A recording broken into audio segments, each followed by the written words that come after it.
పితా పుత్ర పవిత్ర ఆత్మనామమున ఆమెన్. మరియమాత పూజిత మాసము మే నెల 7వ దినము. గాబ్రియేలు దూత మరియమ్మ గారికి మంగళవార్త చెప్పుట. కన్య మరియమ్మకు తెలుపబడిన శుభవార్తలో సర్వేశ్వరుడు మానవులపై తనకున్న ప్రేమను వెల్లడి చేసెను. 2వది. స్తుతుడగు దేవుడు తన్ను తాను తగ్గించుకొనెను. 3వది. శృంగార వనములో దేవుడిచ్చిన వాగ్దానము నెరవేర్చుటకు ప్రారంభము. 1. పితయైన సర్వేశ్వరుడు తనతో సమానమగు పుత్రుడైన దేవునికి మానవాళ రక్షణాయుద్ధమై ఈ లోకమునకు పంపదలచెను. తన దూతయగు గాబ్రియేలు సన్మస్కుని మరియమాత వద్దకు పంపి శుభవర్తమానముల ద్వారా తన అభీష్టము ఆమెకు తెలియజేసెను.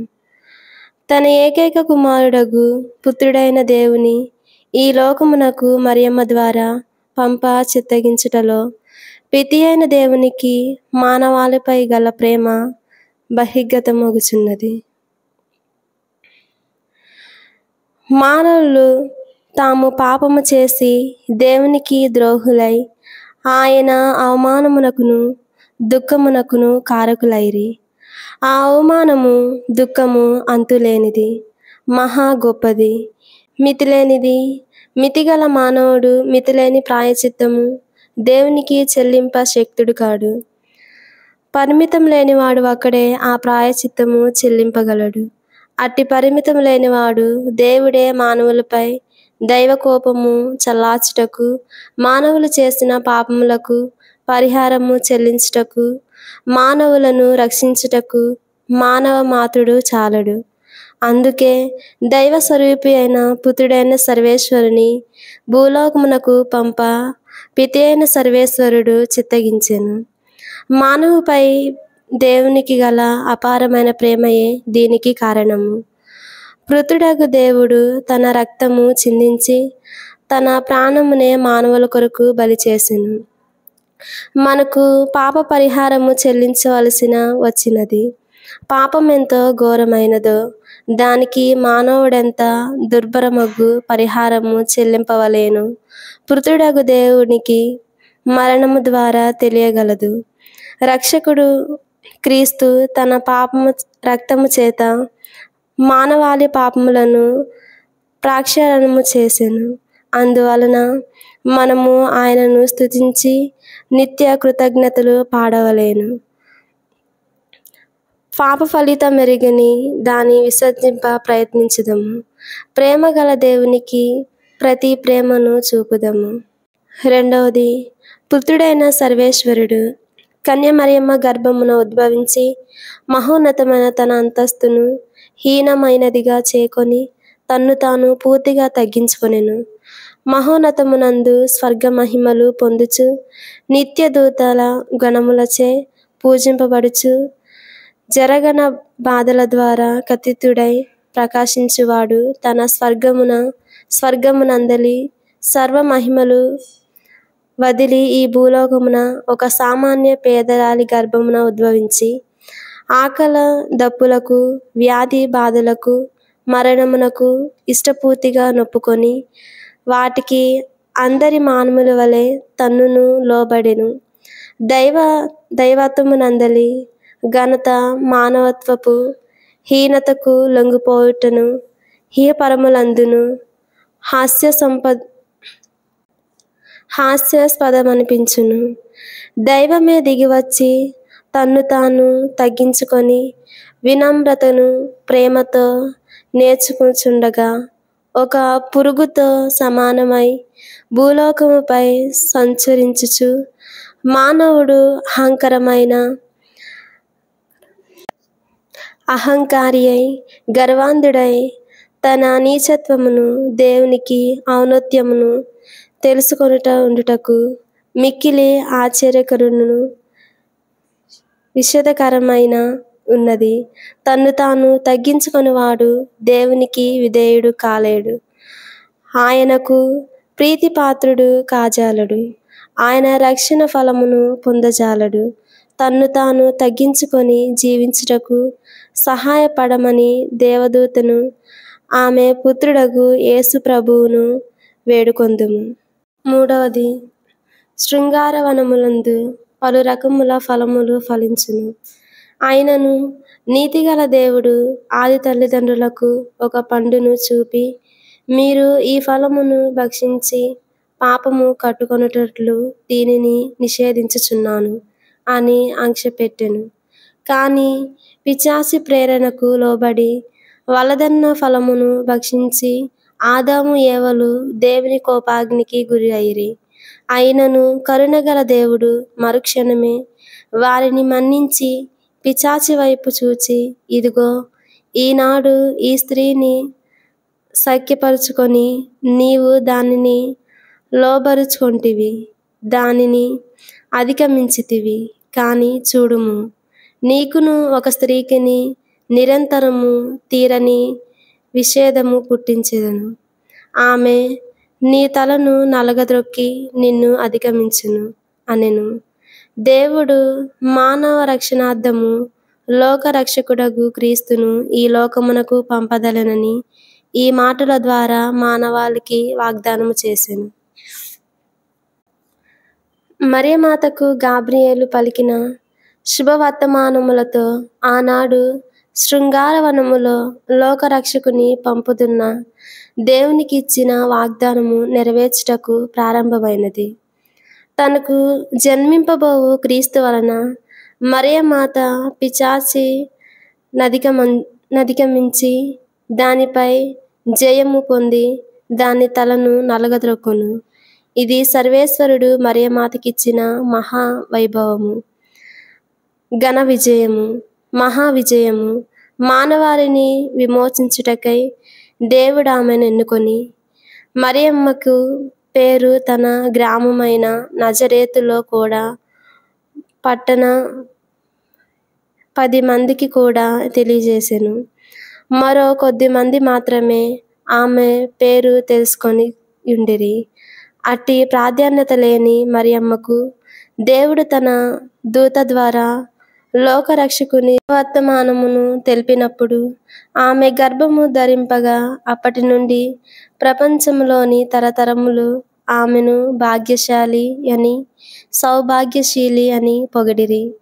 అట్టి మరియమాత భాగ్యములను వినయమును సంతోషముతో ఆమె చెంత చేరి ఆమెను పొగిడి స్తుతించుట ఎంతనైనను సమంజసము. అద్భుతము. క్రీస్తు ప్రభు కన్యమరియము నుండి జన్మించినందునకు జ్ఞాపకార్థముగానే మనము ప్రతిదినము త్రికాల జపమును 3 వేళలా చెప్పుకొందుము. పూర్వము ఈ జపమును పెద్ద పండుగ దినములందు మాత్రమే చెప్పుకొనిడివారు.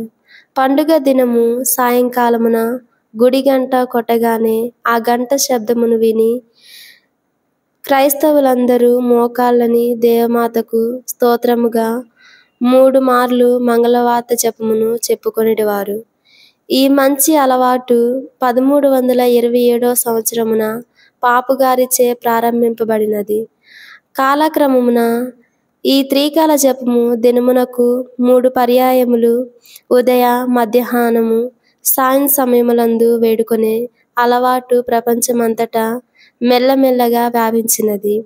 పూర్వము ముస్లిమ్స్ క్రైస్తవులు దేవాలయమును ధ్వంసము చేసుకొనిరి. వారి బారి నుండి రక్షింపమని క్రైస్తవులు దేవమాతను వేడుకొనుటయే ఈ అలవాటు ప్రగాళమగుటకు కారణము. కాలక్రమమున 3 మంగళవార్త జపములకు తోడుగా కొన్ని ఇతర జపములను కూడా పాపుగారు చేర్చిరి. ఇట్లు కొన్ని శతాబ్దముల క్రింద ప్రారంభింపబడినది. ఈ త్రికాల జపము నేడు ప్రపంచమంతటా వ్యాపించినది. త్రికాలమునందు గుడి గంటలు ఒక పద్ధతి ప్రకారము కొట్టబడును.